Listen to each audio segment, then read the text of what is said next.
How you doing? Glad to have you today. God's good, isn't he? Before we jump into things, on the bottom right hand corner of the screen is a red button for subscribe. If you'd hit that, I'd really appreciate it. Give me a thumbs up.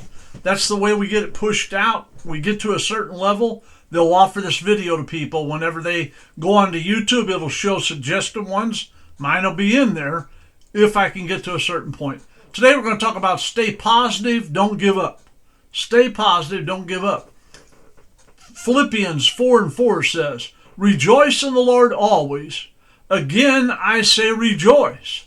If you want to be happy, and if you want to learn to rejoice in the Lord, you have to give God thanks and rejoice in the Lord.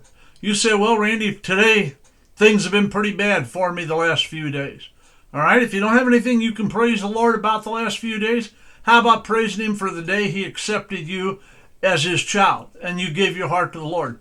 How about thanking him for all the food you've eaten, the home you have, the car you drive or truck, whatever year it is, no matter how many miles, you've got wheels. There are people that don't have wheels. There are people that don't have a roof over their head.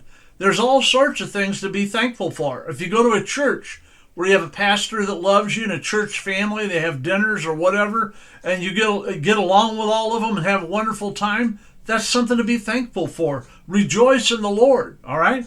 This is the day the Lord has made. I will rejoice and be glad in it. The Lord don't want us just sitting around weeping and crying all the time and upset. James 1:2-3 says, consider it all joy, my brothers, when you encounter various trials. We're supposed to count it joy when we get various trials. That's what it says. It says, knowing that the testing of your faith produces endurance. What produces endurance? I went to school with a young guy. I was on a track team a couple of years. 7th and 8th grade, we had a track team and went around to other schools and competed. And then we had two big tournaments that year where, 16, 18 schools showed up. We all competed against each other. That being said, I had a friend of mine, he could run a 40-yard dash in 4.4 seconds. No, it was a 50-yard dash. He ran it in 5.4. We did a 50, not a 40, in track in 7th and 8th grade. And he was the fastest guy in school. All right, he only went with us 1 year. He moved up from Arkansas, went to 8th grade with us. We graduated 8th grade. Never made it to high school. I never saw him again. I heard he moved back to Arkansas. But I was glad he was there. And he was the fastest guy on the team on the 50-yard dash. We went to a tournament where there were 16 or 18 schools there. He's seen some guys running fast, and all these guys, he started getting real nervous. I said, what are you nervous about? I run the 50 in 5.9. You're 5.4. You beat me by half a, 0.5 of a second, And he said, boy, these guys are really fast. Then he started getting real sick. And he went over by the fence. They had a little bench over there and threw up. So I went over and I told the coach. The coach went over and we talked to him. And he was just nervous as nervous could be, all right? But he finally said he would run the race. But when it come time to do it, he didn't do it. He wouldn't run. So they sent another guy in who was fast, but he ran it in like 5.55, 5.6. And so they had the race, and our guy came in second, and the guy that won it ran it in 5.6 flat. He ran it all year in 5.5 flat, and even once or twice at 5.49. Then he said, I could have won. I should have ran. It's too late, The one thing he wasn't good at, it says right here, endurance. We had a 600-yard run. We had, I think, 5 guys. May have been 4, but I think it was 5. And we all took turns. You had to pass the baton off. Each one ran so many yards. And I threw the softball because in 7th and 8th grade, all the schoolyards were paved. So they didn't have a shot put. So they had you throw the softball. All right? But you couldn't throw a softball if you didn't run in a race. You had to be running a race or you couldn't throw the softball. So they put me on the relay team. They put me in the middle. Because, like I said, I ran the 50 in 5.9. He ran it in 5.4. Blew me away. And we have 5 or 6 other guys in grade school that was on the team that could run it faster than me. I was fast enough, but not good enough to run on a 50-yard dash. But on the long haul, I did all right. And so, but I always told the coach when he told me we're going to put you in one of them, I said, put me in that one. You got 5 runners. Put 2 guys ahead of me, 2 guys behind me. Put me in the middle. I'll run as hard as I can, and they can make up the time. The guys will make up the time. We can win, but you got to put me in the middle. That's what he did. I had 2 guys running ahead of me, 2 running behind me. They passed the baton off. I was number 3. I did good at picking it up and passing it off. We never dropped it. The coach trained us really good, Mr. Stringer. And so we ran the race, and we wound up winning that race. But my friend that was so fast, he wasn't good at distance. He had no endurance. He was just good for the explosive 40 or 50 yards. After that, he started slowing down. Well, you want to have endurance. You want to produce endurance. Have a happiness and a positive attitude that will last the test of time. And you can be happy all the time, not just in good times.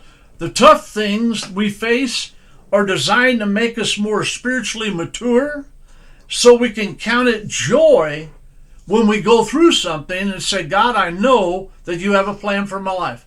I know you're going to open doors for me, and I know I'm going to get through this rough patch and get past it, and I'm going to come to a better season in my life. You can do that if you believe it, and if you receive it, and if you keep in there and don't give up. Don't give up. Stay positive and don't give up. That's what makes people tough. Always remember, life has its ups and downs. We all go through it. Everybody has loss. Someday they're going to have a parent die, a sister, a brother, a family member, your grandparents. We're all going to die someday. And you're going to face death whether you like it or not. I've known people that I prayed with, they were afraid of death, didn't want to die, and they wouldn't go to funerals, and they hated hospitals, wouldn't go to a hospital to visit their own mother that was sick because they didn't like being around it. I said, someday you're going to have to face it. You'll face it when you need it, all right? And so always remember, life has its ups and downs. It's not smooth riding all the time. Sometimes we have a speed bump along the way. Sometimes life gives us a detour. Now, notice I said detour. Give me a second. Life gives us a detour. It does not give us a dead end.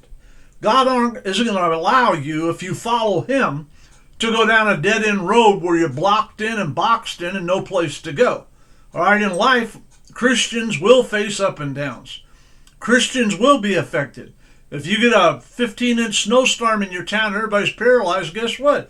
You're paralyzed too. It don't matter if you're a Christian or not a Christian. It rains on the just and the unjust.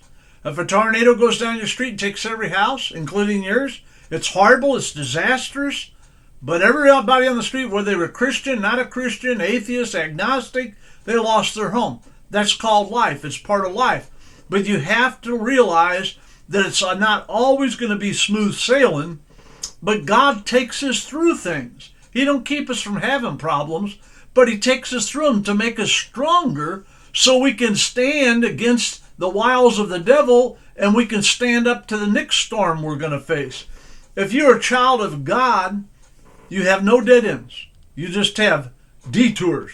And the Lord will redirect you another way if you see that it's not a good way to go. Stay positive. Don't give up. Pray and talk to the Lord.